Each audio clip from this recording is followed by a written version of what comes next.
Noong unang panahon sa Israel, may batang nagngangalang Samuel na nakatira sa templo kasama si Eli, ang matandang pari.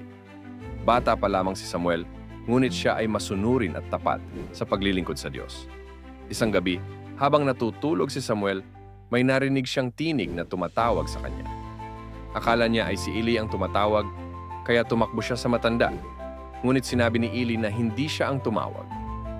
3 beses itong nangyari, kaya napagtanto ni Eli na ang Diyos ang tumatawag kay Samuel. Tinuruan ni Eli si Samuel na sagutin ang tinig ng Diyos. Magsalita po kayo, Panginoon, nakikinig po ang inyong lingkod. Sa ika-4 na pagkakataon, tinawag muli siya ng Diyos at sumagot si Samuel. Ibinigay ng Diyos kay Samuel ang isang mahalagang mensahe para sa Israel.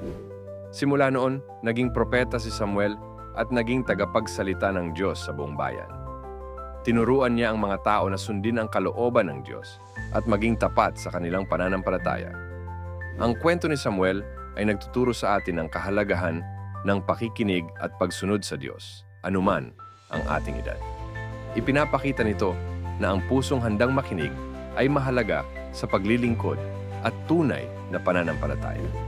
Sa pamamagitan ng pagiging bukas sa tinig ng Diyos, nagiging instrumento tayo ng kanyang mga plano at biyaya